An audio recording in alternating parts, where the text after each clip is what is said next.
Hey, what's going on, everybody? Welcome. We are back. Dom and Tom's World, back on BB3. What's happening? Dom. This show is parental advisory, by the way. We didn't play that, and you did the countdown for the first time ever. Yeah. Well, we can put this up now. Let's do that. Oh wait, we can still hear each other. Yeah. Okay. I guarantee this one is definitely going to be parental advisory. So, guys, welcome to BB3 TV. It is a Wednesday night at 8:30, unusual time, but this is a special show. We have a good friend on, a skeptical one at that. Tom, tell us about our friend. So, Mr. Kenny Biddle, in addition to being a good friend of ours, I've known him for quite a while. He, in addition to being the Paranormal Skeptic, he has done lectures on this, live lectures in person. He has done videos about this. He has written articles for many different places. He also has a YouTube channel with his wife, K&D Adventures, where they do adventures, basically. And I've had the privilege of being in some of their videos. I think like 3 or so, something like that. But so anyway, let's bring him in. Without further ado. Now. Yeah. Took me off guard for a second. So what's happening, brother? TV debut. What's up? Oh my goodness, yes, I'm on this new network you guys got. What's up? Yeah. I'm like, you're popping my cherry. See, isn't it crazy? Like less than a year, and then Tom and I just got together and started this machine. Man, we love it. It's awesome. That's cute. It is. You guys are a cute couple. My mom is on here. Sharon, watching you guys, and Sharon now. That's my mom. She's a big support of everything we do. Awesome. Hi, Mom. And there's Kenny Biddle, Mom. We finally got him on. It's amazing. Yeah. Not that we tried too hard before. Yeah, you didn't really try. You're like, yeah, we finally got him on. What are you talking about? It's the first time you had to. Well, we've been talking about it for quite a while in the backstage and everything, and just trying to plan it out. But we were going on such long hiatuses and stuff for whether it be personal reasons or just being in the backstage, helping everybody out, getting people started on here. I can't even think of how many people we have on here now. I mean, it's not an astronomical amount, but it's a decent amount of people. Like, but the thing is too, with Kenny, we're constantly bringing you up on our shows because we have nothing but respect for you. So you're constantly brought up in a lot of conversations on a lot of shows. So I mean, you're always with us. I don't know who BB3 TV is. I want to say that would be a Tom. That could be. Tom 2. Tom 2. Yeah, I'm Tom 1. I was here first. You're Juan Tom. Yeah, I am. The right one. Obi-Wan Tom Obi. That's pretty good. I like that. See? That would be the better. He goes, that would be the better looking Tom. So that is a Tom. Yeah. This one, yeah, I know. I agree. Yeah. All right, so let's go into who Kenny Biddle is. The skeptical help are all that. Just to let the audience know. All right, you want me to do this? I'll do this. Absolutely. I'll do this part. So yeah, I started out as a ghost hunter many years ago, and always loved it. And I grew up in the age of In Search Of, like TV shows like that, Unsolved Mysteries, the original, not the reboots. And just love that kind of stuff, and joined a ghost hunting team, went out with them, did my own ghost hunting team for a while. And then I really started getting into photography and realizing like, holy crap. Oh, well, you put the parental advisory on, so I can say, holy shit. Yeah. I realized that most of the photographs that I was getting and other ghost hunters were up. There you go. Were operator error. They were not ghosts. They were not weird things. They were the people operating the camera messing up, either not paying attention or doing mistakes on themselves. So that got me more into photography, and then more into the science and skeptical literature, which I started reading a lot. And then years later, now I am writing for Skeptical Inquirer magazine. I have my own column with them. I also have started doing a video series called Ghost in the Machine, which is actually the 4th episode came out today. Yeah, it came out today. Because they're taking me longer to make than I thought originally. But you know, things Editing sucks. Editing and filming and experiments. I mean, you guys are probably, the view that you have is of the clean part of the desk. But if you go a little bit over here, it's a total mess. And then like this is one science experiment that's going on. So, and then there's more off to the side that you're not seeing, but they take time. So, but I do that. I do the videos, the column. I lecture whenever I can for skeptical groups or paranormal groups or conferences. You know, either or. I don't discriminate. I don't hate. You know, I don't say no. I'm not doing that conference. But anytime I can help out, I try. I also do a live show Friday nights at, it used to be 9 p.m. Now I'm doing, I moved it back since I switched jobs and on a regular shift. So now I'm at 8 p.m. Eastern time, Friday nights, called the Skeptical Help Bar. And it's basically me. And then my wife produces, she does all the comments and questions and stuff. She sits off to the side and monitors that. This Friday, we're going to have Lloyd Araback on and we're going to talk to him. I actually just did a course. I co-taught a course with him called The Skeptical Approach to Parapsychology. And that was interesting. It was like 8 weeks long that we did. And wow. First time I taught a course for the Rhine Institute. And then lastly, the Saturday nights, I do another podcast called Three Tortured Souls with Dave Schumacher and Tim Vickers. And we usually pick a topic and we science the shit out of it. So I'm constantly moving. I'm constantly doing stuff.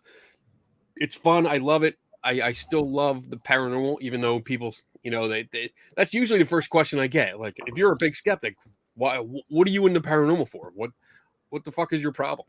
I'm like, well, I like it. It's interesting. You know, it's really interesting. I love the stories. I love seeing the pictures. I love seeing videos. And I mean, I hate the TV shows. They're awful, but you know, but otherwise, and the conferences, holy shit, ghost hunters can drink. I love it. Yeah. Kenny, I'm going to show this comment real quick from Ashley Knapp. She goes, "Hey, Dom, have you ever heard of this guy, Kenny Biddle?" Funny story here. Do you remember when I texted you and said, "Hey, my friend, she watches this guy on TikTok who has all this haunted stuff and brings it." That's Ashley Knapp right there. So she's the one. I said, "Hey, are you talking about Kenny Biddle?" She's like, "Holy shit, that's Kenny Biddle." I'm like, that's awesome. That's the one right there. I haven't. So I do have TikTok. I do have One of two your channels TikTok on fans. TikTok. One is my just Kenny Biddle 42, and that's more of my skeptical thing where I look at videos and I debunk them and explain them and I try to recreate them. And then I have Kenny's Mystery Museum where I showcase all the allegedly haunted stuff that's in my basement, which has grown exponentially. Once I put it out there, I got so many people contacting me from TikTok or Facebook or Twitter and saying, "Hey, I have this thing," and they're cool stories that I get, and they usually send it to me. I've had a few people ask, like, "Oh, you know what? I have this haunted thing. If you're interested in buying it." Nope, don't want to buy it. You know, I'm not into that. I mean, if I get something like that, it's because I want to test it. You know, I want to see what the claims are and if they're real. And I mean, I have 200 and probably between 200 and 250 items down there now. They all have stories. They all have little cards next to them telling the story and if I tested them or not. But, you know, I mean, I figure with all that stuff, all these museums that people have, it should be like the end of Ghostbusters, the original. Yeah. When the firehouse explodes out the ceiling and just, I mean, I have like murdering clown dolls down there. I have ones that are supposed to have a succubus in it. I have one that like has that just get up and walk around. The death clock. Yes. There it is. That was good. Did you stay up for like days on that damn thing or what? I did. Yeah, I stayed up all night. I took it apart just to make sure, and I did find out why it went off. That was because of me. It was operator error. But it was great timing. I mean, it was perfect. I stopped the video and I was uploading and going, I'm never gonna live this down. I'm never gonna live this down. People are gonna fucking pick on me so much.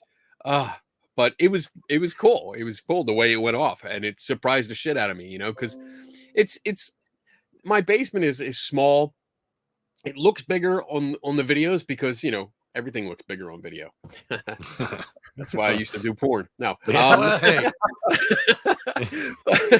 I mean, I missed my cue, man. You did.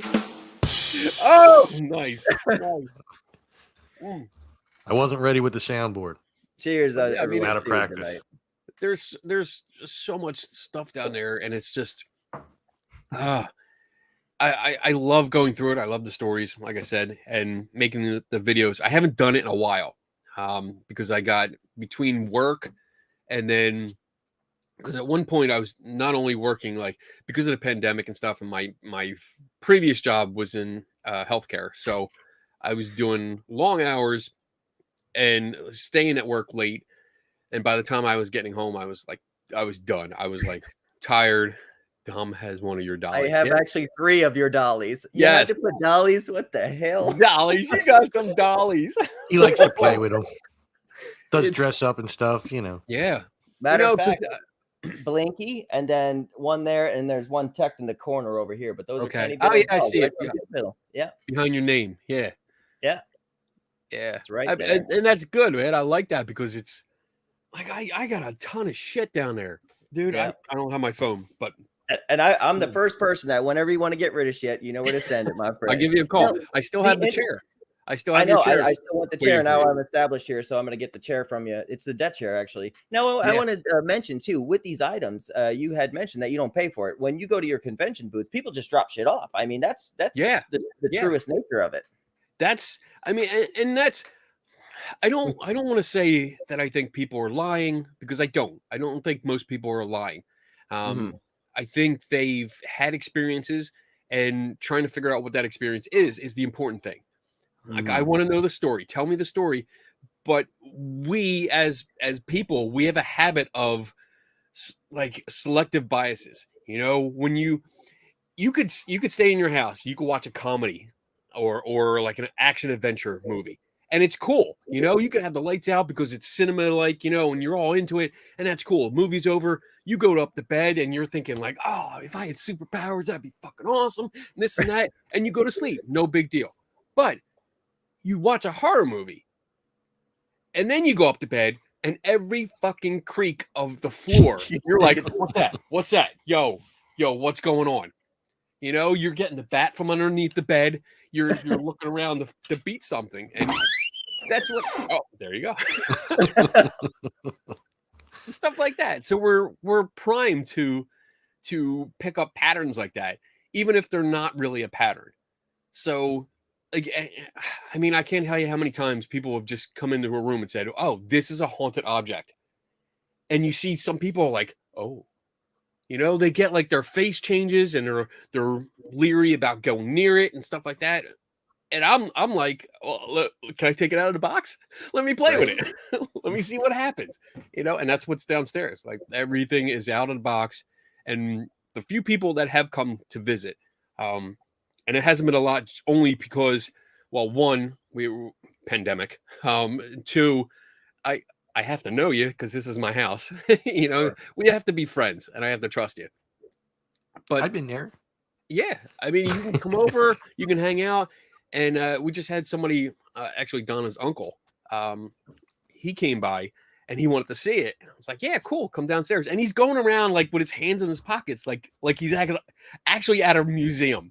And I'm like, no, it's not like that. You can pick up things. You can look at you can take the little story cards. You can pick it up. You can pick up the item and look at it. There's not a no touch rule here. So you know, and that was the original concept for when I started doing this, is that it's going to be someplace people can pick it up. They learn the story and then learn what I did to test it. Right. To see like, okay, you know what? If there are claims, let's learn a little bit of critical thinking and let's look at the claims and try to pick them apart and see maybe people just had nightmares. You know, maybe they were told a story and they were primed to think this was haunted. And even though it's not, just being told it is freaks them out. Yeah. And it's a cool concept. I mean, that gets into a lot of psychology, and I'm no expert, but I mean, the behavior patterns are there. So It goes back to like planting a seed into someone's mind, Right. and then it just kind of sits there. Yeah. Mhm. Now, do Yeah. you still have all the devices that you took apart to learn how they worked? And Oh yeah. I Yeah. have devices all over the place. Like this is a piece of one, and then some of the stuff I have back here. Here's a millimeter. Here's another.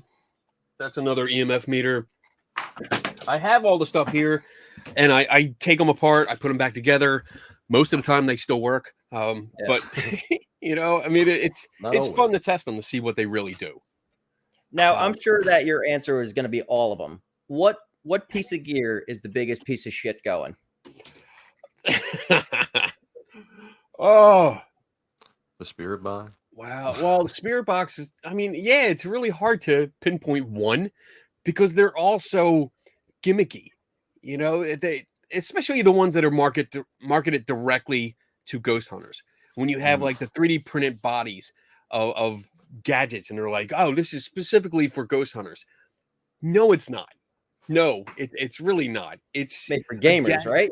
It's it's a gadget that's already out, like the REM pod. Do I have mine? Where's my REM pod?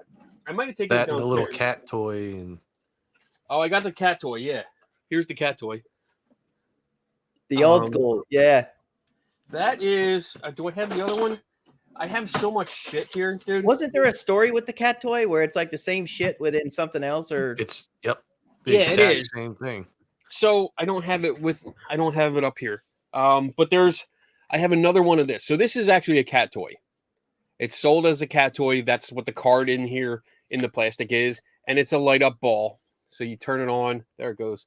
And it lights up when you move it around. It's got a little, what's it called? It's a tilt sensor in it. Mm-hmm. So it's a tiny little BB inside a metal and plastic case. So anytime the ball makes contact with the pieces of metal, it lights up. And it does that. So there was a guy, and I'm not going to name his name, but he purchased a whole bunch of these from the same manufacturer. And I was able to confirm it was the same exact manufacturer. Purchased these, redesigned the card inside to say go for ghost hunting. And then he sold them at 3 times the price. Holy shit. And people bought them. And I mean, somebody brought it to my attention. A ghost hunter brought it to my attention, said, you know what, this looks similar. You know, can you look into this for me? And I was like, yeah, you know, this looks interesting. Let me look at this. Track down, talk to the supplier, talk to the manufacturer, like on the phone, calling Japan and talking to these people, which was an adventure on its own. But confirming all this and then realizing, like, all right, I took them apart. I took both of them apart and realized exactly the same.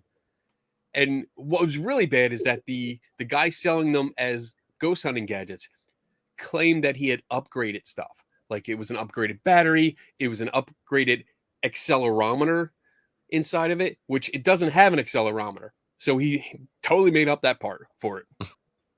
And that's what really gets me. I if you're going to buy stuff, expensive stuff, you should know what you're getting. You should know what you're buying. You should know if it really does what they say it does. And for someone to rebrand a fucking cat toy and sell it for a higher price to make profit, that's deceitful. Now, granted, I will say that he, according to the guy that was selling them, because I did talk to him. I actually had a video chat with him. And laid it all out. I showed him everything. I was like, you didn't get upgraded shit, dude. I don't know if you're lying or if you just didn't know. I don't know what's going on. But he did say he donated a lot of the money to cancer research or something like that. Some kind of charity that I think has to do with cancer, which is cool. Yeah. But you're still stealing from people. It's lying. And it tarnishes the field of paranormal research. You know what I'm saying? With selling horse shit. So yeah. Yeah. Well, in essence, that's what the spirit box was. It was just a hacked Radio Shack handheld radio. Yeah, that just caused it to constantly siphon through the stations, and that's it. That was my first one I had. It was just a regular Radio Shack hand radio, right? And I looked up online what to do. Like you had to bend down one of the pins, and then it would just do that. You know, Kenny and I have talked about this before. I do like the spirit box, and it's just one of these things where it's like, I think I like it because I really want to believe in it, because it's so neat. The rest of the other shit I don't really mess with, like the meters and shit like that, the temperature. I mean, you could go get your own temperature gauge where anywhere. You ain't got to spend like $300-400 on this horse shit that they're telling you. You can go to Harbor Freight and get that. Right. I mean, it's just one of those things. So I do like the spirit box, but I think it's because of my own personal use of it and my own personal experiences. Can they all be debunked? Probably. Is there some things that are in their curiosity may kill the cat that, you know, might have been something? I hope so. You know, Hell but was the that's name of part that of guy? being that's part of being a researcher right there, where it's like, on doing this, I can't prove it. And actually, none of the ghost hunters can too. So I don't know if a lot of them are in it for money, for fame, but I do it because I personally love it and I want knowledge from it. So just kind of one of those things. So yeah, going off of Steve that Huff. concept, I mean that's a That's good concept. You really need to not only try to disprove it. I mean that's when you're testing something like that. First, you need the claim of what it's supposed to do, and in this Mhm. case, the spirit box or ghost box is it's allegedly voices from dead people that are speaking through it, that are using the radio signals somehow and answering your questions. Right. So first, you really need to come up with a concept. You have to come up with the mechanism. How does this work? I mean, can you stand next to a radio and make it say what you want it to say? I can't. So why just Cool. because I don't have a physical body, if I'm still staying around, how am I supposed to do that? How am I supposed They to all make have a radio? Mr. Microphone from back in the day. I love And that. you know, I think it's kind of cool the way you brought it, because if I remember correctly, the conversation we had, you had brought up, like, say you're asking a question to the spirit box and it brings up chair. Now your brain automatically goes to looking up where the chair is and shit like that, right? You're Right. constantly thinking, oh, it said chair, so let's check into the chair. I mean, that's just what I'm saying. And yeah, that's a case where you allow the radio to dictate the conversation, where the Right. conversation is going, and you can't do that. That's not how it works. If you ask how old are you and you hear chair, that did not answer your question. Right. But you're going to find in most groups, they're going to say, well, it said chair, so it must be telling us about the chair, something about the chair. And that's part of the conversation we had, is that now all the ghost hunters that are around it are like, wow, we gotta figure out what chair it is. You know, Right. is it this chair? And holy crap, if there's like a haunted chair in the building, you're fucked. Your night's over, because that's it. You're going to think that chair is what they're talking about. Forget it. But if not, you're still focused on a chair, which didn't answer your question. That's But it's reaching a only got little one there. back. It's only got one back. Also, from here, Tom Flock said the ghost manipulates the electrons of the tuning components.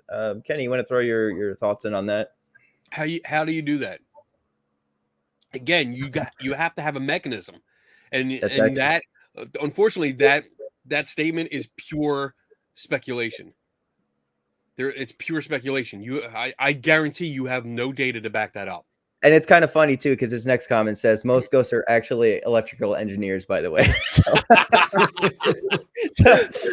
They got to go through a little course, on their way through to the spirit world. My own experience with engineers, unless if it's on the piece of paper, they think everything works. Anyway. Now, I've seen you at conventions and stuff like that. You had an interesting piece of item that the Jesus bat. Oh yeah, that's good. That was a good one. So that was given to me by a gentleman. His uncle thoroughly believed that his house was infested by demons, and the uncle made this bat, and it's all the way downstairs. Or else I would get it for you, but it's a baseball bat, a wooden baseball bat that he had burned crosses into. So it looked like he used a wood burning tool, and he just burned crosses all over this thing. I think there's 2 Bible verses, and then there's like God help me or God protect me or something like that written on it. But I mean, there's probably like 40 or 50 crosses burned into this thing. Yeah. And he used to beat the shit out of everything in his house. Like the nephew told me that his house was completely destroyed. When he passed away, they went to clear it out, and everything was broken. And it looked like he just went to town. Anything that didn't work right or maybe glitched or something like that, he thought it was possessed, and he would beat it with the bat. And then the nephew said he took it home because it was like he loved his uncle, even though he thought he was, cuckoo. His words, not mine. But he took the bat home and he put it on his fireplace mantle. And he said one night he was watching a movie. They had the lights off. It was him and his partner. and he says he heard a growl, and that it was a deep guttural growl that came behind him, and he turned around because both him and his partner were like got the goosebumps and scared shitless, like when you're out in the woods and you suddenly realize like there's an animal, a wild animal nearby, and you kind of freeze. They turn around, nothing's there, but he jumped up and he immediately went to grab the bat because that was his instinct to grab the bat. But after that, he just felt that it was a magnet for weird shit. So he got in contact with me. We talked, and I picked it up, and now I have a Jesus bat. I love it. It's and awesome. then I was funny sitting there comment in trying to there. figure it out. In the first couple seconds, I'm like, all right, what the hell is a Jesus bat? Is it a bat that has a likeness of Jesus on one of the rings that are the wood? Is it a bat that Jesus was supposed to have used? Is it an actual bat, like an animal that has long hair and looks like Jesus? Like, It's a baseball bat. It's My a friends, he was batshit. He was batshit crazy, so I don't know. I mean, I feel bad because it's like a cool story. It's we can laugh at it, but I kind of feel bad because if that part's like, I never know if all these stories are true or not. I don't know how much is embellished. I don't know how much was filled in. If they had gaps and they just kind of filled in the story over the years. I don't know. I usually take it. Whoever gives me the item, I get the story from them. I write it down and then I type it up and I put it on the little place card. But if the guy was that far gone where he thought his house was infested and he needed such an item, and he went so far as to destroy a lot of his personal items, I feel bad for his mental state. For sure. And I tell you what, seeing that bat in person, there's a lot of detail put into that baseball bat. I mean, there was a lot of work put into it, my friend. So, send us a picture of that. We'll put that on the BB3 site tomorrow, just so people are watching. We could show that. Well, after we're done tonight, I'll run down and grab a picture. For sure.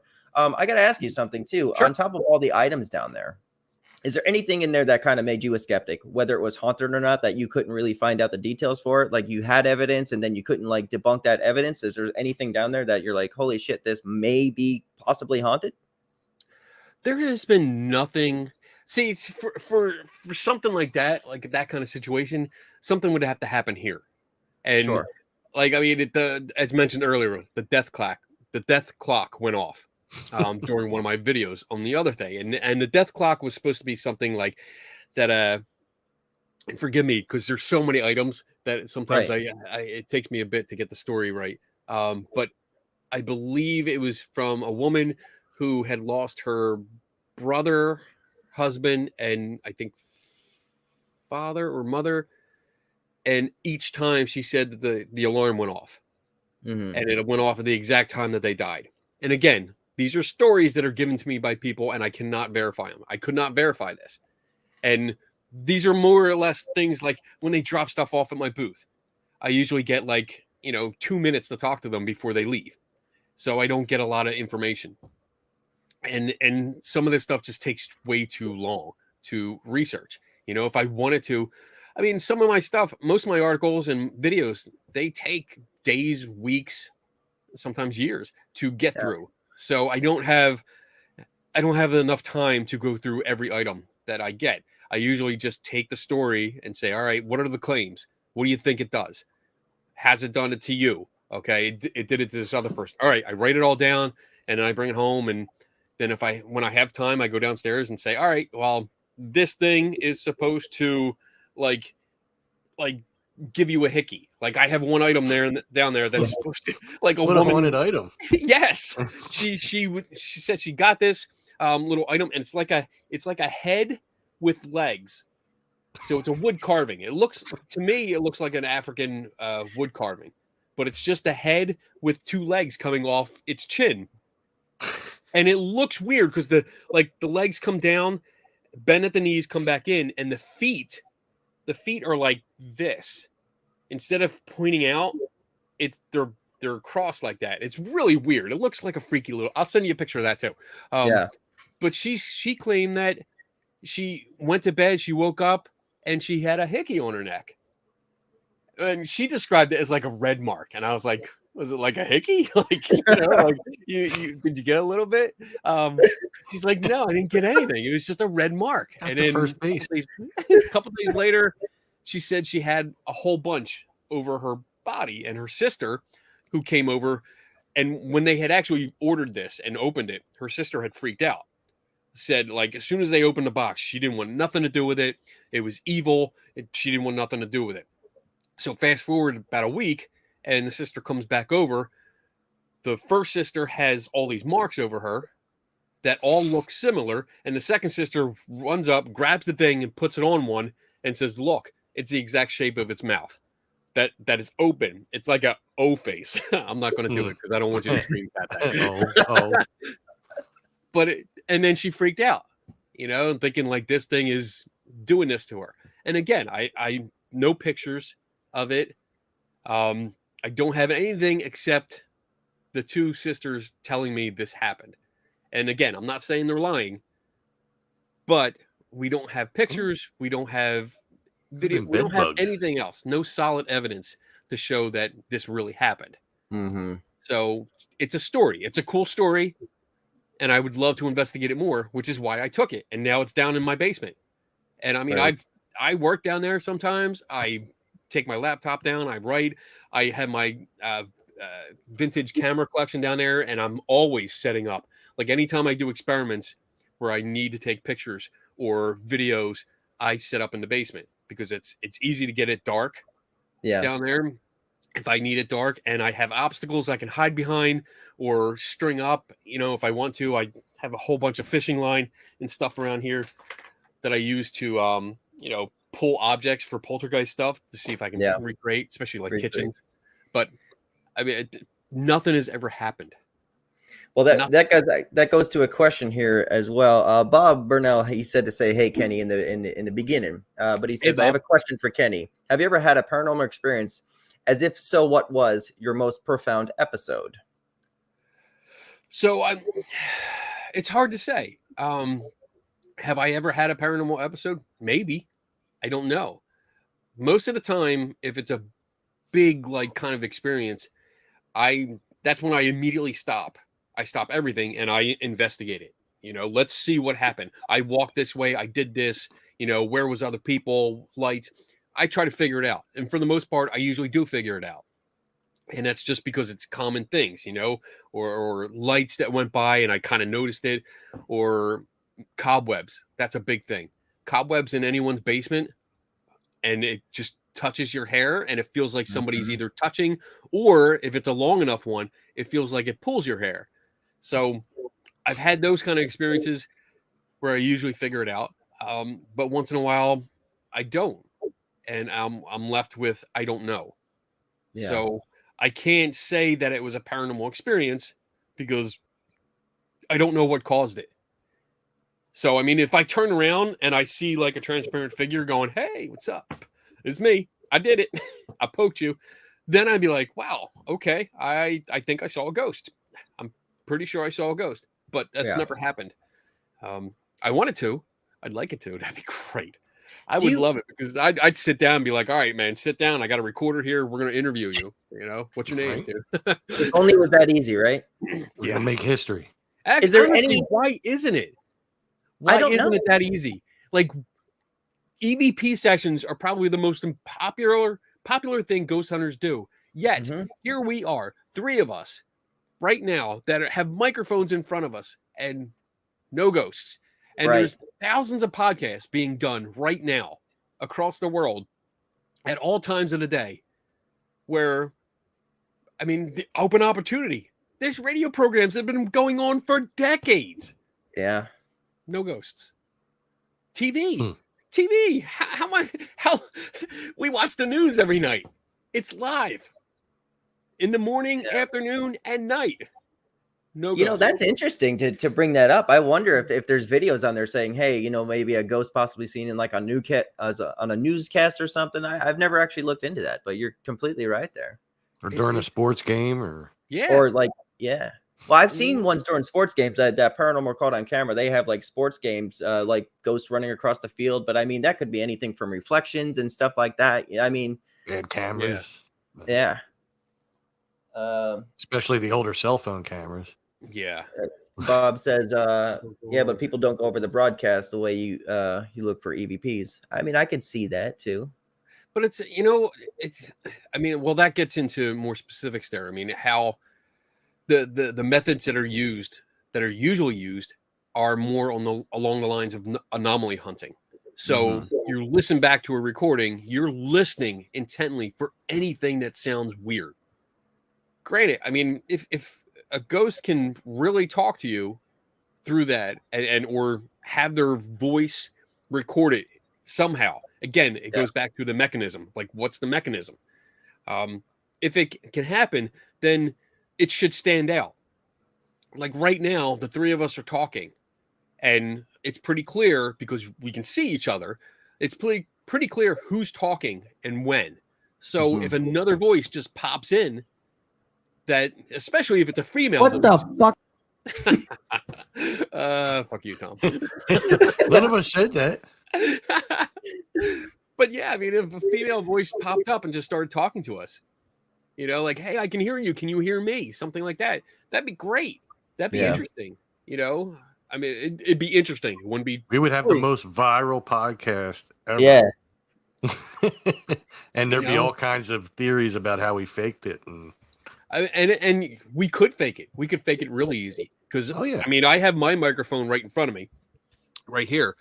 But I have another microphone off to the side that you can't see. Yeah, you can't see it. And I can control it here. So I could actually have, my wife could be sitting off camera, which she usually does during my Friday night show. And I could have her up to the microphone going, I hear you. Yeah. Get out. Stupid shit like that. And you would never know. And we'd be like, what? What are you talking about? So it's so hard. It's so difficult to verify whether something is real or not. Bob's bringing that in again too, but that's really get into specifics again too. You're assuming the ghost speak in 20 hertz and 28 hertz range. Yeah. Right.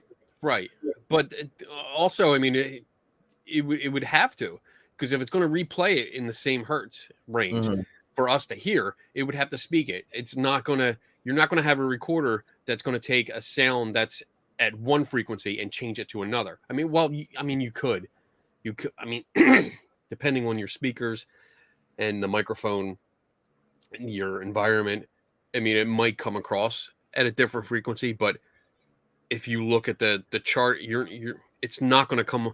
You're not going to have a 20 hertz signal coming in at like 50 kilohertz or something like that, or 50 hertz. It's not going to happen.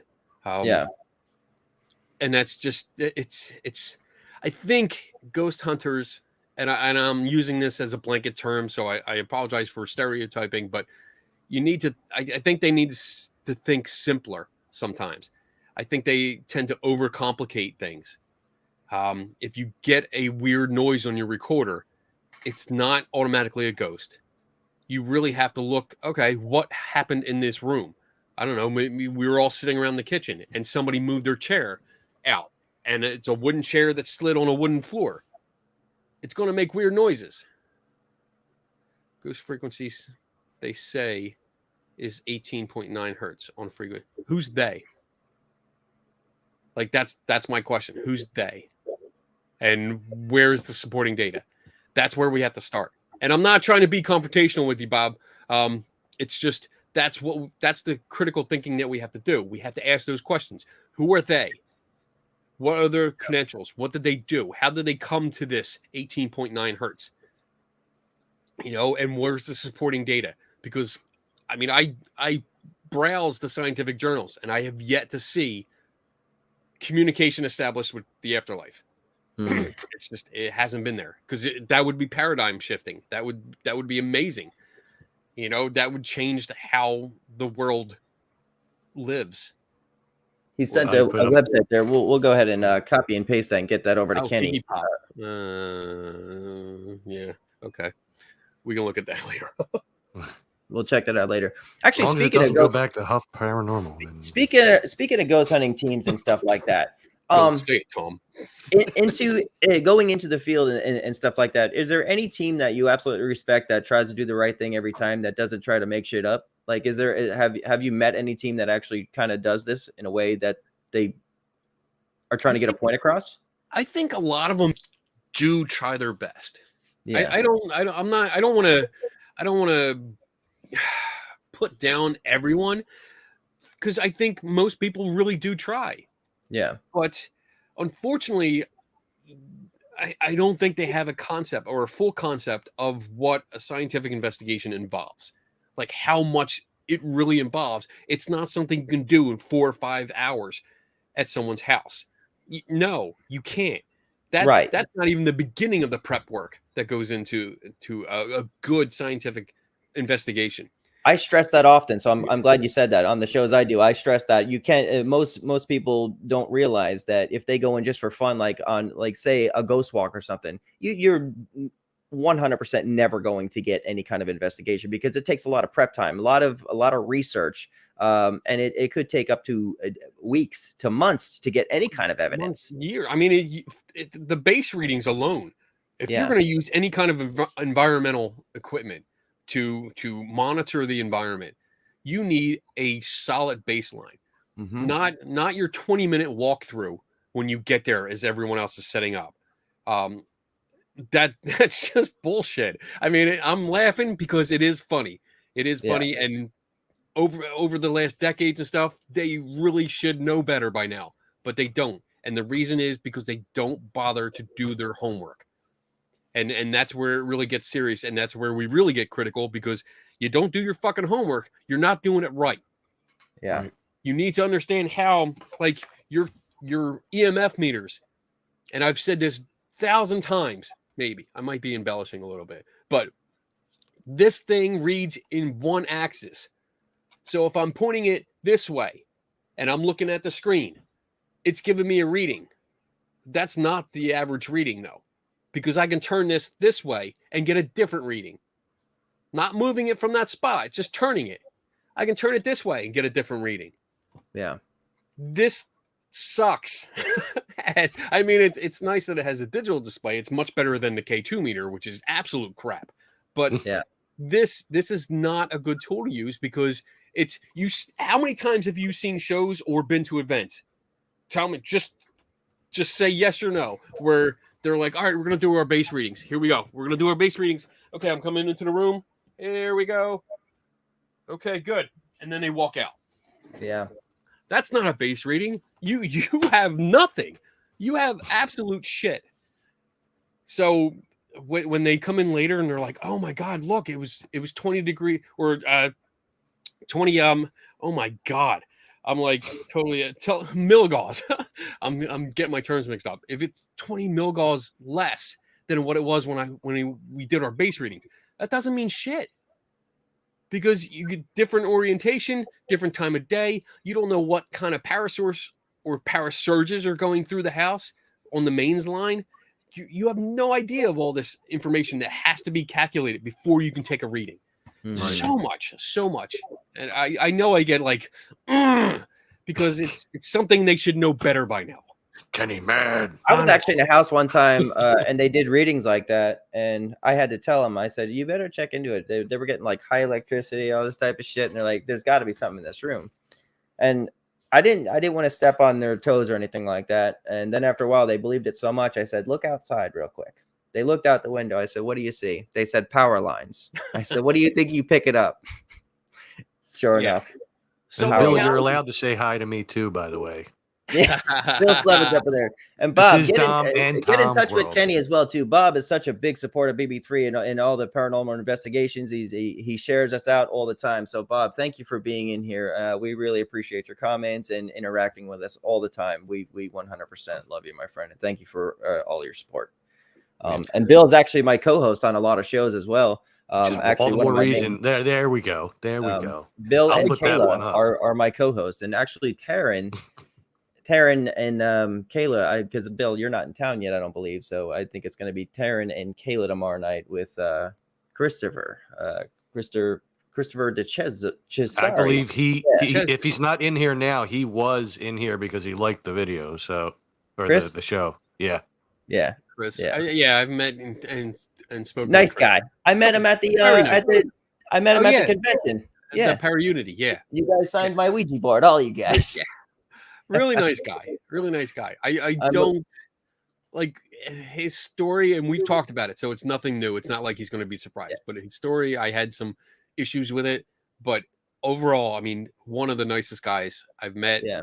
Always smiling. There he is. There he is. He's ghosting you. I mean, really, really nice guy. And I mean, I watched his, he gave me a copy of his DVD, or he actually, I think I bought the DVD, but he gave me a copy of his book.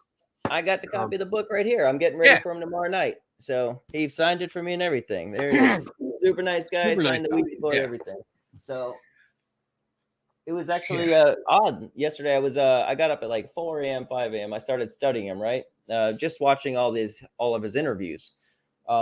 And just learning what not to do, because some things get repetitious for a lot of people who are Right. being interviewed. They don't want to get them to say the same story. And I wanted to learn how to say his name, and then what it's about. Then he texted me like a couple hours later and be like, "Oh, by the way, this is how you pronounce my name." I'm like, "Holy shit! How'd you know that?" I was like, "You have no idea." I was just like researching you earlier. I do the same thing, man. I research the shit out of people. Oh, thanks, Chris. There he is. I try to be as honest as I can, and I mean, I sometimes it backfires because I don't try to be mean unless you're a dick. I mean, if you're a dick, then yeah, I'm gonna be a dick right back to you. But shut up, Tom.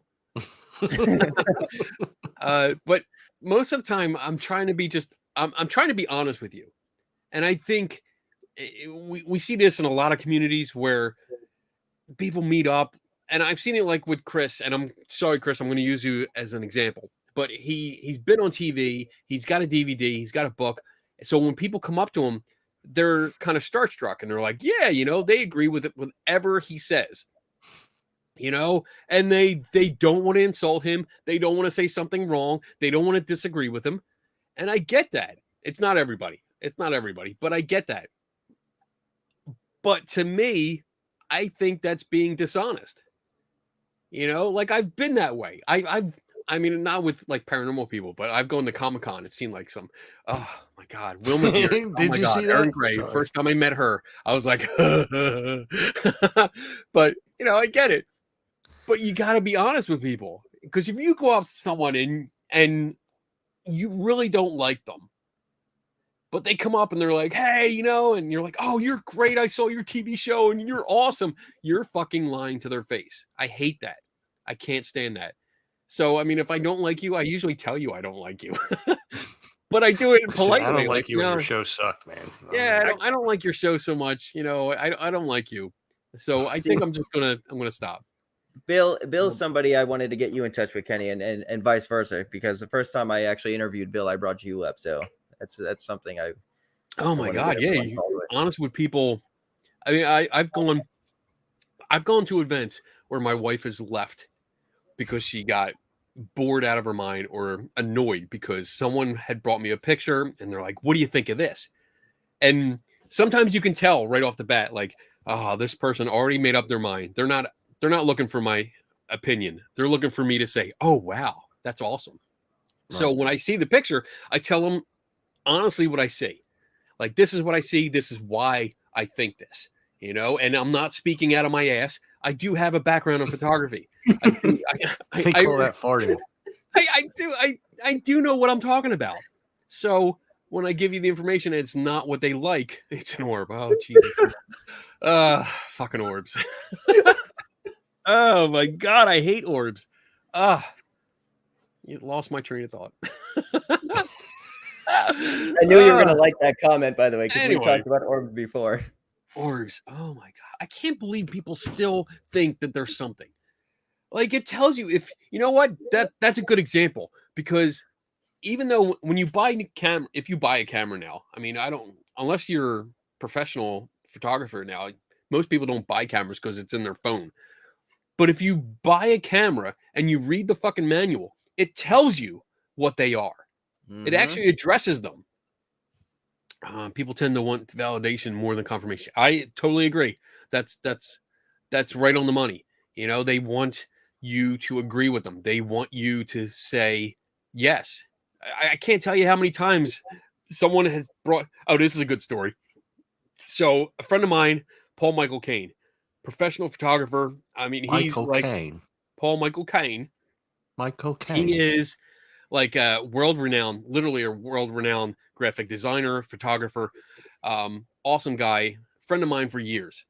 So we're down at Fort Mifflin in Philadelphia, and we're at an event. This is a couple years ago, and an old lady and her friend come up to him and they say, "Hey," and they start talking to him and they show him like a stack of pictures, like old printed photographs. Okay, 35 millimeter prints stack, and I see Paul smile and he looks over me and goes like that. He points at me. So here comes the nice old lady, and she's like, "Oh, he told me to come over and talk to you." She shows me this picture, and it's literally like an inch and a half thick. There's probably like 100 photos here. So she shows me one, and there's two gold lights in the middle of like darkness. And she's like, "Look, I was out. I was doing an investigation. I got these two golden orbs. What do you think they mean?" And I'm like, "Well, they're pretty level with the ground. They might be street lights." She's like, "No, they are not street lights. And this picture is out of focus. That's the important thing. They're kind of out of focus, so they're fuzzy." I said, "Well, they really do look like streetlights to me. Do you have any other pictures?" And she's like, "Oh, yeah." And she flips the next one. Streetlights. They're true streetlights. The same view in focus. You can see the poles. You can see the arch going to the light and the globes on the streetlights. And I said, "Well, look, the streetlights." Freaked out, yelled at me, like screaming at me like a grandmother screaming at her grandson. Oh my God, she was pissed off. But that's the kind of thing. Like, she did not want an opinion. She wanted validation. I mean, she was already convinced. She had talked to, one of the things she brought up was, "Oh, I talked to Mark Nesbitt in Gettysburg, and he said they were real." I said, "Well, I know They are Mark. real pictures. Mark is a friend of mine. I know Mark. Mark is a author. He's a storyteller, but he's not a photographer." And beside the point, you have a picture that debunks your ghost photos. Your orbs here, they're not orbs. Take that out they of are the stack. streetlights. And that was as nice as I could be. But the rest of the day, like, she was yelling at me. Every time she saw me, she yelled at me. And I mean, that's been an ongoing joke between me and Paul for years. Every time I see him, he brings it up, and we laugh. We laugh now because it's funny and she's not around. But it was very difficult because I don't want to yell at an old lady. Yeah. I mean, I wanted to tell her, "You know what? Open your fucking eyes." But I'm not going to do that because it's an old lady. I don't want to say that to her. I mean, just being nice and polite. But I try to be polite. I try to be honest and polite with people and just tell, if I disagree with you, it's not because I don't like you or that I just want to prove you wrong or make you look stupid. That's not it. Yeah. I'm going to tell you what I see. The one thing I stress on my shows when I bring you up is that when I actually did, and we've talked about this in the back chat. So I always said, "I'm blowing smoke up your ass, Kenny," just like that. But every time I've seen you, you're 100% professional. I've seen a lot of boots and shit like that. But when somebody is engaging you about an item or a question at your booth, and I actually want you to talk about your booth here in a minute because I want people to visualize what you have there. And what it looks like going up to it. But you are so professional with these people, and people could walk up to you and kind of like try to make faces or try to like try to get your attention. You're completely focused on the person you're talking to. I mean, you are 100% engaged, and you're making sure that they understand what they're looking at, and you're kind of leaving it up to them when they leave. So you don't say yes or no and things like that. You just kind of like give the story, and you're talking to them. So you're one of the most professional people I've ever met, and that's why I appreciate you, my friend. Thank you. You know what? I mean, that's something I see a lot where it's just, I don't know if it's new generations or just social media. Probably social media had a big impact on it, but people are fucking rude, and they don't get it. Like, if somebody comes up to my booth, I'm there to provide information. I'm there to provide an opinion based on knowledge. So if you come up to me and ask me a question, you have my attention. We are engaged in a conversation. I'm going to talk to you. You're going to talk to me. and we're going to take turns. And that's really important. Don't ever talk over me. Like if we're having a conversation, I will let you speak and then let me speak. I don't like when people talk over me and then we end the conversation. But if somebody else comes up and you can see them, they want to get your attention. They're like, "Oh yeah," and they keep moving in, or they start talking. Like as soon as there was a 0.2 break in the conversation, 0.2 second break, they're like, "Oh hey," and I'm like, "Nope, I'm not done. We're still engaged." You know, this person had a question. They came to me asking for an opinion, and we're talking about it. And like you said, Dom, I don't want them to leave without all the information they came to get. You know, like, let's look at that photograph. Let's look at this video. Show me on your phone. Let me see it. I'm going to point out what I see and explain what happens. You know, why do I think this? I'm going to explain it to you. And then you can give me, oh, there's my booth. Yeah, that was at Gettysburg. There's my other tortured souls.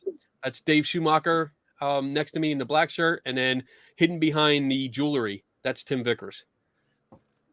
But yeah, I mean, I want you to be satisfied with the answer that I give you. And I might not answer your question, but I'll give you enough information that you can start looking at things critically and then go home and maybe look up stuff yourself and say, well, you know what? Maybe I will look this up. Maybe I'll learn about this. Oh, okay. I didn't know that before.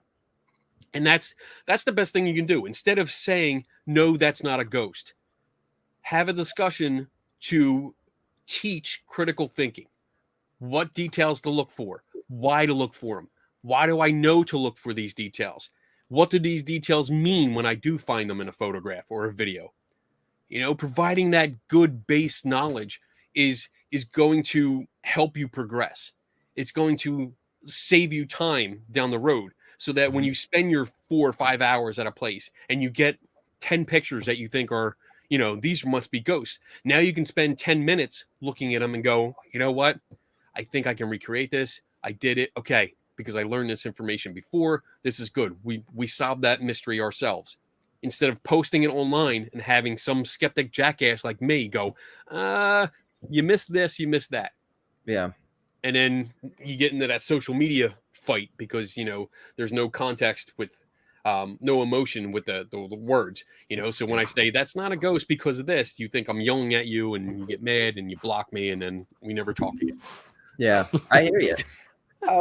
I want to dive into something too, because I know Tom wants to talk about the explorations, but just on the other paranormal side of it, we're going to get away from this in a minute. I just want your quick opinion on cryptids. Cryptids. Yeah. So, I mean, that's a really good one. I mean, the most famous cryptids: Bigfoot, Nessie, Chupacabra, stuff like that. But there's a lot of local legends, and again, it takes a lot of research, and unfortunately, we get more speculation than we do research. You know, like you can research folklore and local legends. That's great. You can get stories from 100 years ago or 200 years ago, but they are still stories. There's no physical evidence for any of these things. When you have sightings, these are anecdotes. These are people's perceptions. People make mistakes. I'm not saying they're lying. Maybe they did see a Bigfoot. I don't know. Yeah. But we can't prove it one way or another. What we need is actual proof, physical proof. Right. Like hair sample from something that's really unknown. We don't know what it is. And again, that would fall under unknown, not a Bigfoot, because we don't know what Bigfoot DNA looks like because we don't have a sample, a known sample to compare it to. When you talk about things like Bigfoot, breeding population, that's a big problem. You know, it's been around for, the Patterson-Gimlin film was when, 1940 something? I don't know if I'm right on that. It was, but you still need, going back through all the legends and local lore, you still need a decent breeding population. And for something that's supposed to be like between 6 and 10 feet tall, weighing anywhere from like 5 to 900 pounds, you're not going to hide. You're not going to hide that many that many that number of species. You're not going to hide that. It's going to be discovered. I have my thoughts on that, but that's for another show, my friend. Yeah. All right. Yeah. Yeah, I mean, we can get sure. into Maybe- that. Yeah. Much. Maybe yeah, their but- population is depleting because like it runs rampant through the Bigfoot gene pool that they all have erectile dysfunction, and it's just. But it's a depleting red the rocket. population. Anyway, Tom, you want to talk about exploration? I know you wanted to get into this because Right before we go. So I don't have an actual picture, but that's what the front of my booth looks like. I was looking for that picture Yeah, when I that's- brought the other one up. So that's me. That's what the booth actually looks like. This is a light that my wife made. So it lights up. And he doesn't have blue hair anymore. Yeah, I did for a while. You I do might have have a it question here, though, from a BB3. Are there times that you get things here? You can read it, Kenny. You got it. Are there times that you get things brought to you that is an actual spirit, voice on a recorder, image in a pic that can't be explained in some way that makes you believe in what they have? So it's a tricky question. I understand the way you asked it, but the way it comes across, unless you know what caused an anomaly, you cannot conclude what actually happened. So if you get some strange light in a photograph and you can't explain it, one, that doesn't mean someone else can't explain it. But two, if you can't explain what happened, then you don't know what caused it. So we can't say it's an actual spirit. You can't. It's just like me going, well, you know what? My front porch, my doorbell went off. And it took me a little bit. By the time I got there, no one was there. So that was a ghost. No, because I don't know. I don't know who was there. There was no one there. Maybe somebody come up and rang the doorbell and they, after 5 minutes, they left. So I didn't know. That's just an example. So if there's a picture or like a audio recordings are hard because, EVP is very popular, but it's usually just sound. If I put a recorder in the middle of my living room, open a window and leave for the day, I'm going to have all kinds of voices. Even if I don't open a window, I bet I'm going to have all kinds of voices. Or things that sound like voices. And people walking by and to shit like that from outside. To what you have said before, Right. like it's just the same thing with EVPs. It's the same thing as with pictures, where if somebody draws a circle in a picture to point out what they see, then they're forcing your perspective to see what they see. And if somebody with an EVP tells you what they heard in the EVP, you're going to hear it. And that's that whole Yanni Laurel thing or whatever the hell they did online. It's priming. It's called priming. And that's exactly Yanni and Laurel. You had to look at the word to hear it. Right. And it would switch. And that's priming. That primes you to hear something specific. So when you see the TV shows that are like, oh, we got an EVP, we're going to play it for you. And they put it up on screen and they put the text on screen. And you read the text. You can't help it. You're looking at the screen. You read it and you hear the what sounds like it. And you're like, oh, yeah, that sounds like it. But I could do the same thing and put different words in there. Right. And you would hear that. So the problem with that is that you don't have another data point. You have one recording that you're listening to. If someone primes you, that's it. You're done. You're biased. But if no one primes you and you're listening to it, you're trying to figure out what it is. If you have this idea that you were in a haunted house and you're looking for a ghost to talk to you, you're going to try and listen for words. You're going to try and listen for specific things, especially if there was a question asked beforehand. Right. You're trying to listen for something. And if you hear a noise, you're going to automatically interpret that as an answer, a response, whether it is or isn't. And that's an issue because we have nothing else to go on. And, if we had like a video camera set up next to it, I would want, it's called leading a witness in court. Well, that's actually there's a difference there because leading the witness in court is asking questions to direct them in a certain way. So yeah, they're very, very similar, but priming is when you put something specific for someone to see or hear. And that's when they read it, they hear it. So that's part of priming. But yeah, they're very, very similar. This is actually how you and I started talking to each other initially, because you would put out, I forget how many years ago it was, you would put out some kind of challenge of sorts where you would ask people for their email address, and you would email them a couple different audio clips to see if anybody heard anything. We did an experiment.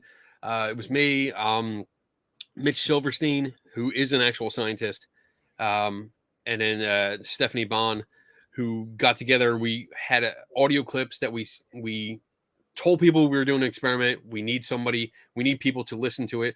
We took everyone, put them into a control group and 2 other groups. So there were 3 groups. You got recording A, you got recording B, and then we had a control group. And then we played it. And we played the same recording for everyone. The 2 groups, the only difference was that there was a question asked beforehand. And it was just a sample of radio. Just scanning a radio station or stations. That was it. So the responses we got were all over the place. And it was really interesting because when the group that had the question that we asked, I think it was me that asked the question, the responses, although still different, were in context of that question. Mm-hmm. So it had to do with the question. But then the same recording without the question that was given to other groups, totally off the wall. Nothing to do with the question. And it was fascinating because that demonstrated, it demonstrated just like how the range of responses that you can get. Yeah. And it demonstrates the flaw that if you're just recording and you're listening to it yourself, you could hear you hear what you want to hear.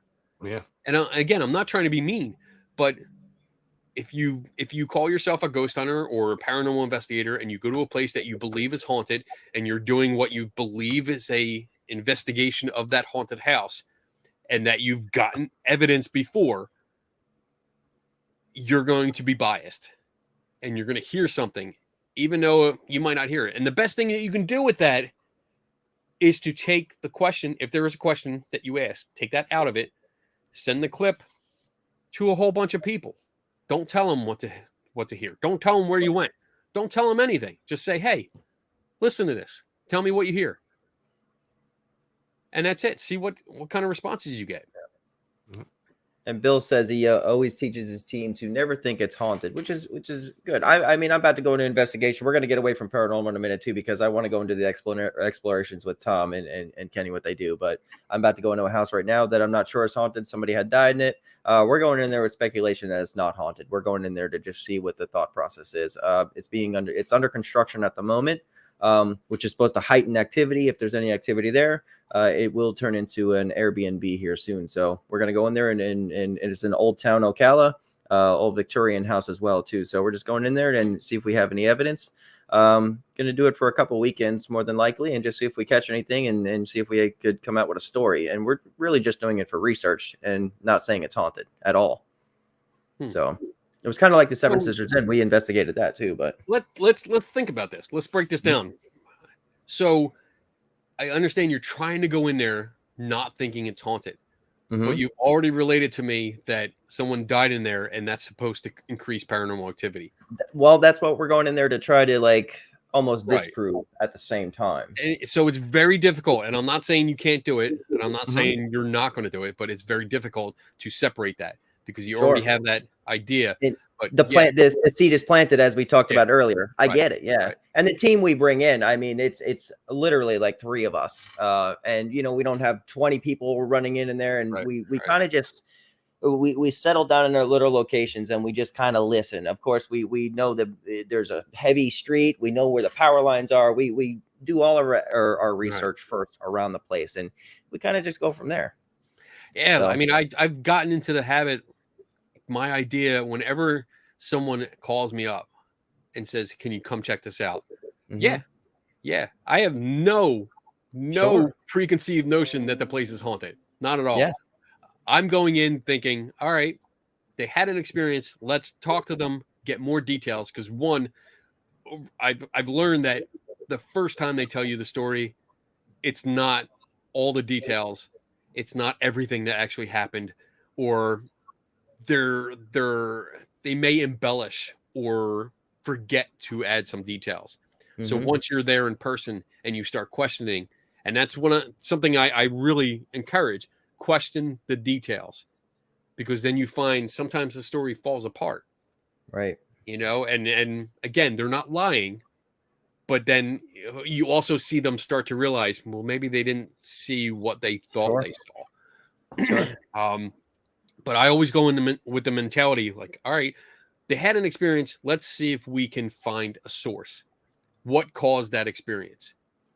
So that mentality does not, it doesn't lean one way or another. I'm not saying that it's not a ghost, but I'm also not saying it can't be a ghost. I'm saying let's see what happens. Let's see what's going on. I mean, the last one that I did a couple weeks ago, I went to a private home, which I try not to do. I really don't like doing private homes, but that's a whole nother discussion. But I showed up, I interviewed them. I interviewed the husband and wife, and we went through each claim one by one. And before we moved on to the next one, got up, looked at the location where something happened. We knocked on doors, we opened stuff, we did all kinds of things. And we were able to solve pretty much every claim that they had. A few were just very random, so I couldn't. But most of them, the big claims that they had, we were able to solve. We solved the mysteries. We figured out what caused them. And they were natural causes. Nothing haunted, nothing ghostly or anything like that. They were still surprised that I wasn't going to set up equipment. Like, that was the big thing. They're like, you're not going to set up anything? I'm like, set up what? we solved the mysteries. Like, what else is there to solve? They're like, oh, you're not going to set up cameras or microphones? Like, again, why? Like, pretty much every claim you had, except for, again, like completely random stuff that probably had explanations, but I was like, there's no reason for me to be here. I think that goes back to what Chris said. They want validation instead of confirmation. Yeah. So, yeah, it is what it is. Cool. Anyway, let's go into the exploring. Yeah. Exploring. I love that shit. Yeah. I know. So what do you want to know? Well, I guess give everybody an idea of like what it is that you guys do on your K&D Adventures YouTube channel. K&D Adventures. Have we done any? It's been a while. It's been rough. Yeah, it's been rough. We put up one a couple weeks ago, but basically it's my wife and I, and I'm Kenny, and she's Donna. So we go on road trips. We love to go on road trips. We love traveling. And we watch a lot of travel channels on YouTube and see a lot of people like going out and traveling. We saw you, Tom's World. Yeah. And we just like exploring and seeing new things. So we look up things like Atlas Obscura, one of my favorite websites. Look it up, see what weird things are in the area. Roadside America, not the train station website, but the other oddities website. There's two. And whenever we travel, if we go on a road trip to like visit friends, we always look what's along the way, and we record it. We record our adventures, from anywhere from getting up in the morning and stopping at Wawa to get breakfast, and then on the road and what we do and goofing off. And it's fun. Sometimes we get to meet up with people like Tom. You've been in a couple of our videos. And 3, I think. 3, 4, yeah, some of them. I mean, we visited the prison farm. We went to the USS Ling and Van Ness Park. Did you guys go to Dinosaur Lake? Yeah, Dinosaur Lake. We've been there a couple times. The USS Ling, which is a submarine in Jersey that's landlocked in Jersey. That was fun. Well, it was. I think it's gone. I think they did move it now down to where did they say they were going to move? Virginia or something like that. Oh, wow, we'll have to check. I don't know how they got that thing out of there. That was stuck. That was stuck. That was one of the you things were almost stuck in that video. Yeah, I know. Yeah. I tried to get close. I tried to get really close, and it got really muddy. I almost didn't make it out. But I mean, it's fun to just let loose, and I think the hardest thing with that is learning to talk to the camera, Yeah. even though there's people around you. Yeah. Like that's the weirdest thing to have. Like just hold Tell your me. phone. Most people do selfies and no big deal. They're like, oh yeah, you know, let's click click. But you're actually talking and sometimes giving histories, and that's the hardest thing when people are walking by you. But That's why I you know, love being by myself when I'm doing the things, like in a secluded area if I can, Right. And then because you I don't know feel people are weird. like You looking at you know, like, what the hell is you- this guy doing? it's so much. It's a weird thing. Like I do standalone videos again for like Skeptical Inquirer. I do videos and I used to do my own, but now I do them for Skeptical Inquirer because they pay me. Well, there you go. But it's like when I'm sitting here and I do a live show, boom, I can talk and talk and talk. And even when I mess up, it doesn't matter because then I make fun of myself and we move on. But damn it, man, you're doing just a video where it's not live. I can't tell you how many takes I do over and over because I'm like, oh yeah, we're gonna get into this today and totally brain fart. Yep. I'm like, fuck, damn it, click start over, and I do that like 20 times for every video. Just for my intro, I couldn't tell you. I literally one time I counted. I didn't because if I'm going through multiple takes, I'll delete some when I get frustrated just to take a break and just delete some of them. But the one that I did over at the Chamonix State Park like long while ago, I kept every single version of the intro that I did until I got the real. There was over 70 files before I finally got the one that I wanted. Yeah, I mean, I hate doing that. I love doing it when we're out. We're still recording. We're not live, but I think it's better when you have somebody else there. Yeah, because then like because my wife is always next to me, so most of the time it's like, all right, well, we turn the camera on, and I don't know, I go into live mode. It's like, all right, cool, we're here, all right, we're at this place, we're gonna get fucked up, yeah, and we have some fun, But I mean, we've gone to a lot of places. Oh my god, we went to Concrete City, which is a good place. Concrete City is really cool. I will make it there too. And Ringing Rocks, definitely. Ringing Rocks Park. We toured a museum. It was like you took a trolley, the American. Oh my god! Now I'm having a brain fart. I got to look it up. But it was all kind of like nostalgia stuff. It's a huge warehouse, and you literally take a tram car. If you ever been down to Jersey, the Jersey Shore, you know what tram cars are. Watch the tram car. Yeah. Please. You take a tram car through this museum because it's so big. And it's like there's one room that's like an auditorium and it's nothing but player pianos, antique player pianos. And then you go into another section, which is all toys. And it kind of looks like my room. American Treasure Tour Museum. There you go. That one. Yeah.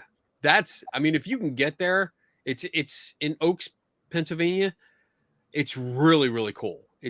It doesn't cost a lot. It's only a couple dollars a person to get in, and they take you around. You see so much cool shit. So much cool. I wanted to get out. I wanted to jump out of the tram car and just run around and play with stuff. It was just cool. Yeah, it was a really cool one. There's a lot of stuff in there. They were like, no, don't get out of the car. So I want to take a lot of stuff home. That's what I did. And they were really nice. When we told them we wanted to film, they were so into it. The owners of the place kind of remain anonymous. They don't want people knowing that they have all this stuff. And I think it's more for, they don't want people either dumping stuff on them or trying to say, hey, I saw you had like 3 of those. Can I have one? Kind of stuff like that. But like a week after we posted the video, the owner contacted me and she was so happy. And she was like, you did a great video. You did awesome. Give me your address. I want to send you free tickets to give to somebody, just to show our appreciation because you did a good job.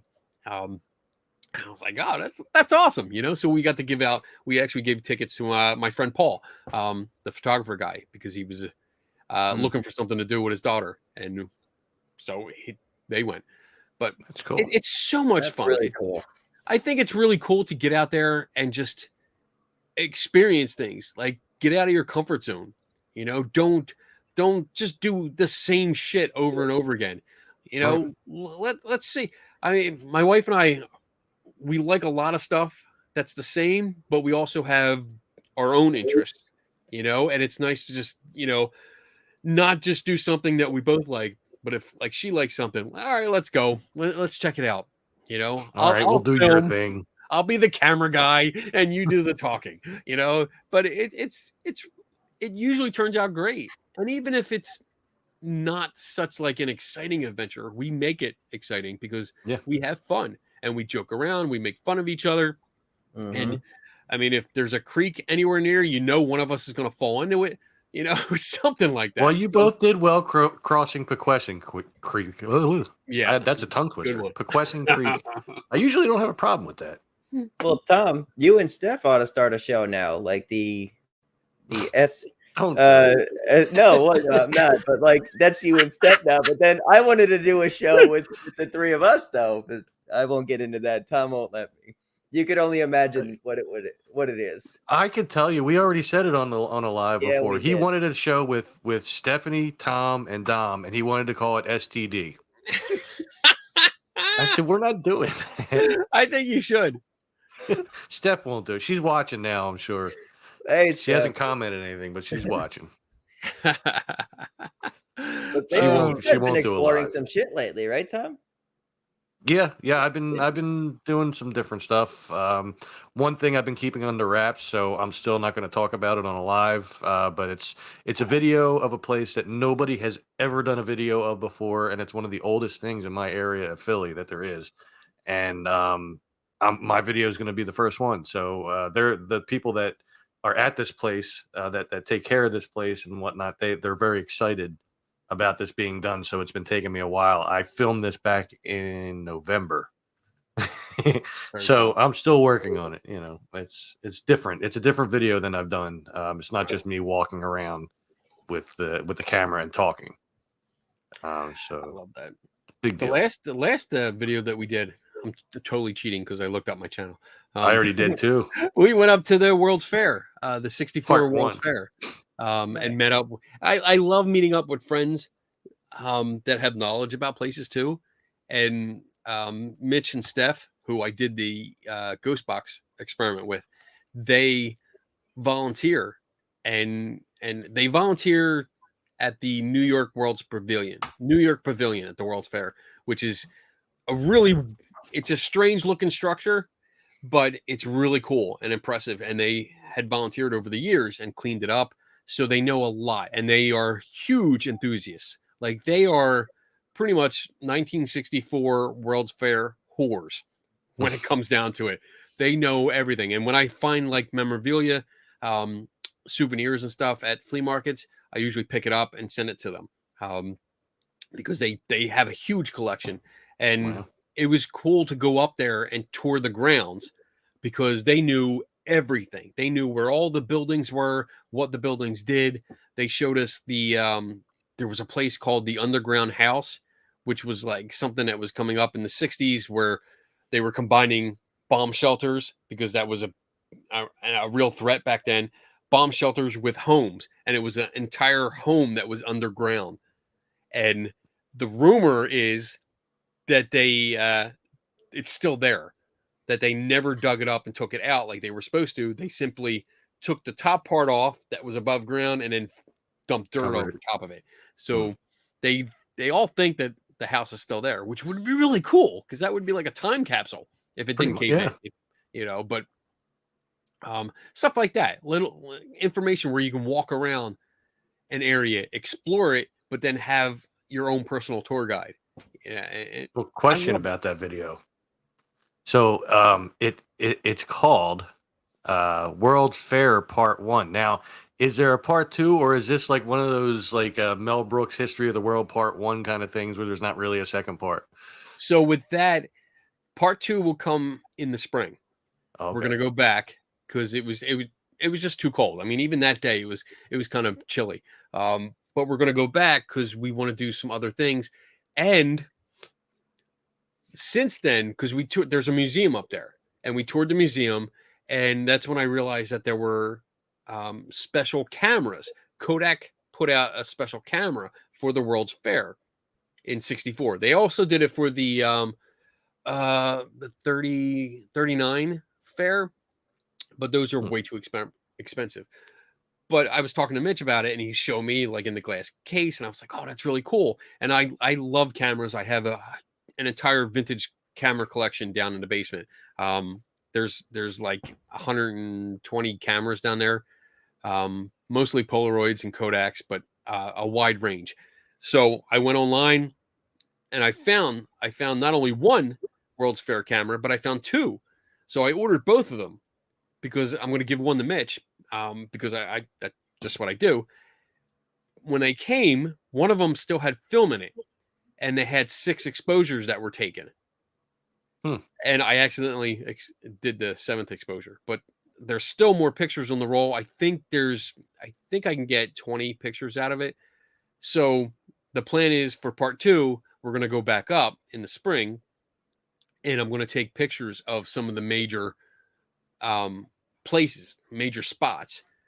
I have no idea what's on the film, nothing at all. I don't know if I can even develop it because it's been so long. Right. And there's a chance. There's a chance. I mean, it's been sheltered from elements and from It's been in there, yeah. light. But it does degrade. Film does degrade over time, and with the chemicals, it might not come up. I'm gonna send it out anyway, and see what happens. But it just time degradation I might get blank prints, but we'll see. I know a company that does it and has a really good reputation, so I'm going to send it to them and see what they can do.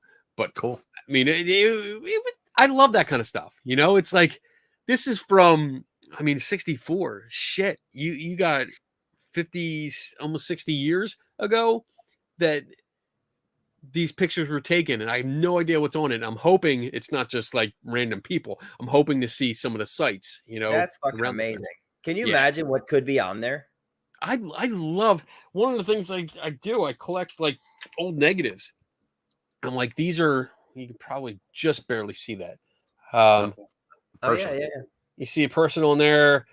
That's like a park, or it's a house with a tree, and there's a couple That people there. person wearing pants that are really hiked up high. But like, this is a normal, 35 millimeter strip negative, Yeah. compared to that. Yeah. I think this is 120 film, which is like, usually you can take either, like, this piece is 2 photographs, but you can actually do 1 photograph across the whole thing. But I love this kind of stuff. Most of the cameras that I have, I would say at least half the cameras I have down there still have film in it.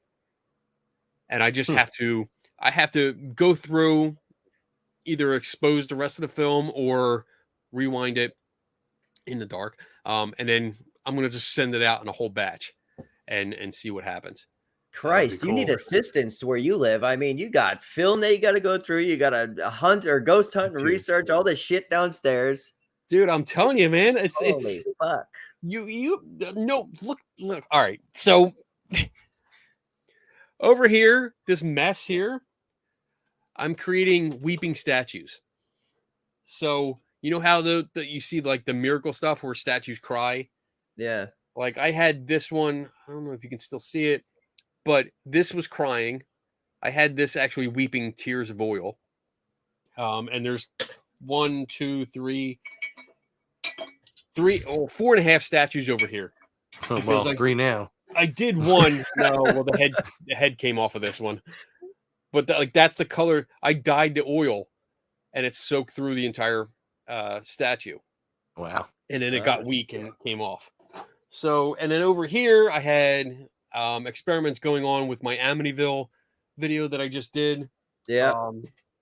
Those are all the books that all the books that came out for Amityville. I went through and read them last week, just so I could prepare for the history. And there's experiments going on in the back, which I can't touch yet. And I can't tell you about because they're totally like super secret, but Yeah. all kinds of stuff. I mean, sometimes I'm up to like 2 or 3 in the morning, just running back and forth, taking pictures because I want to recreate someone's photograph or video. And I mean, I feel bad for my wife. Sometimes she just goes to bed. She's like, whatever, I'll just see you tomorrow. And I'm like, oh, look at this. Look at this. I mean, I'm so the video that I put out today, that published today, was about the Amityville horror photographs. So there's 2 photographs. One's just silly. The other one is a ghost boy. So if you look up Amityville ghost boy, you'll see what I'm talking about. And I go into detail about it. And one of the things that I came up with, or actually my wife came up with, because it has glowing eyes. So it's a picture of like a second floor. I know the picture. Yeah. Okay. And you see this boy, like, it looks like a boy putting his head above the railing. Yep. He's got glowing eyes. So I was trying to figure out how to recreate that glowing thing. And one of the things, which is mentioned in the video, is that my wife came up with this idea of putting nickels. So nickels, just regular nickels on your eyes. Oh yeah. Look at that. And when I did that, the first picture I took, I duplicated exactly what was in the ghost boy photo. Oh shit. Like, son of a bitch. Nickels, dimes, change, spare change people would have in their pockets. It would be easy. And there's more reasons behind that. Go watch the video, because there's more reasons why that person might have done this. But yeah, I mean, I was setting up a camera with a timer, an infrared camera on a timer, and running across my basement so I could squat behind a chair so it looked like I was behind a railing and going, and then that would happen. I'm like, fuck, one fell out. Gotta take it again. So it was fun, but that's the kind of stuff that I love doing. I absolutely love doing it. You ought to put cameras in the house, man, like YouTube and all this shit you're doing, running across the house all fucking night long, man. Oh, geez. Time lapse video, just That's the behind the scenes videos. So, I mean, I put up some behind the scenes videos of stupid shit that I do, or other things. Like I have a Patreon that I do where that's all it is, just behind the scenes pictures and videos. So if I fuck up, I post it on there. Like, hey, look how screwed up. When the one statue that I was trying to make cry, I dyed the oil blue so it would look like it would be weeping blue tears. And I've been like a week straight. I would come home from work and start pouring in the oil because it took time for it to soak in. So it was a slow process. Go to bed, get up in the morning, sit there, eat breakfast, pour in oil in this hole that I made. And then all of a sudden I came home and I picked it up and the head went boop, fell right off. Fuck. Too That was an saturated. entire week wasted. But Right. I learned how not to do it. So Indeed. I still learned. No big deal. Well, I got to do something for Tom real quick. Tom's Sure. gonna love this. Kenny, what does the future hold for you? Oh. What does the future hold? What's for coming me? up for Kenny Biddle? What's coming up for Kenny Biddle? I mean, there's so much stuff going on. There's a couple conferences that I might be going to. We'll see. Nothing nailed down. The Battlefield Bash I'll be at. And I'll be there with my other co-hosts, Dave and Tim. So that's going to be fun. Oh, you mean the one in August? In August, yeah. So this year, without a doubt, I said it last year, but I didn't follow through. This year, without a doubt, I have no excuse to not go because I know that Stephanie we had talked about it and she definitely would like to go. So it really is a good I'm gonna time. be there. I mean, I Probably the love, whole weekend too. I love going to paranormal conferences because there's so much to do. There's so much excitement because I get to interact with people. You know, we can debate, we can trade ideas. I can play with different toys, you know, that have what's the next big thing. I can actually go there and pick one up off a table and start playing with it.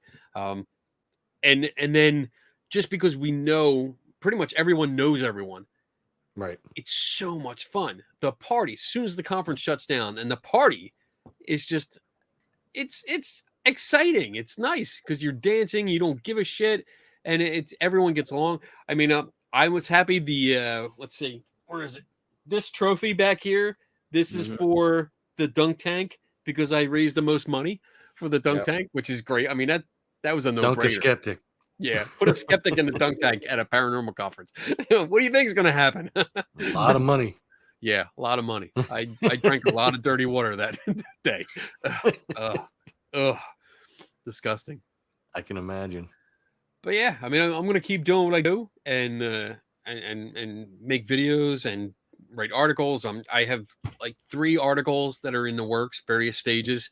I have 2 videos that are already like halfway shot, and like every spare moment, that's what I'm doing. Something like this, because it's just so much fun. Well, on top of that, just tell everyone where to get hold of you, because we've been on this just under 2 hours now. We'll call it a night. I know everyone's got work tomorrow and stuff like that, and we'll give our thank yous.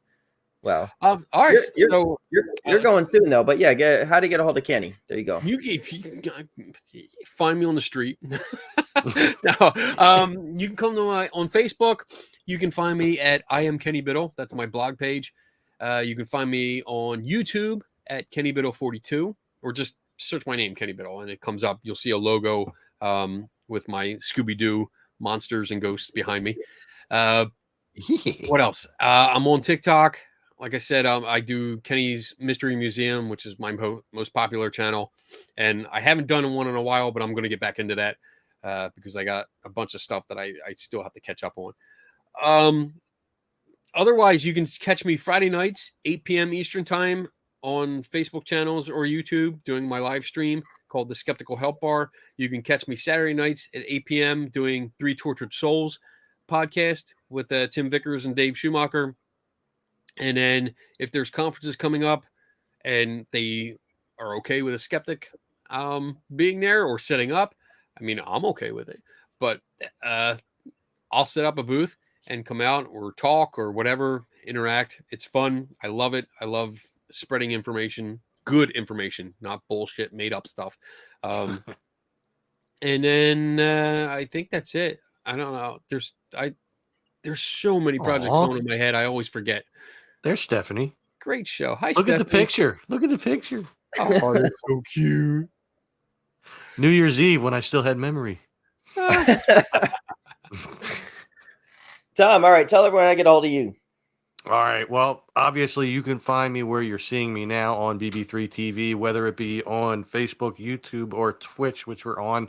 And we have steadily had one person watching on Twitch the whole time. So thank you to whoever you are.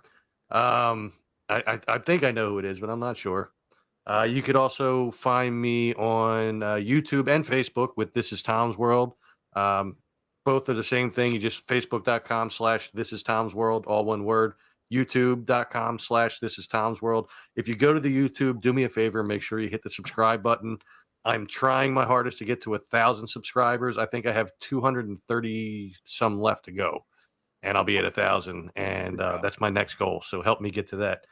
And yeah, that's it. All right. Everyone can find me on TikTok, Grave_guys. Go give us a like in there. Also, exclusively only on BB3 TV, Thursday night, 8:30 p.m. Eastern Time. Real Talk with Dom. We will be on tomorrow night at 8:30 p.m. So for BB3 TV, like, share, follow, subscribe, interact, and most importantly, enjoy. Kenny Biddle, thank you. Tom, thank you. Cheers to you, gentlemen. Thank you, cheers Kenny, to for everyone being who on the watched show. BB3 TV tonight. I have nothing Love to you do. guys, and thank you for I'll tuning in. pretend. Tom, I'll end the show. You started it. All right.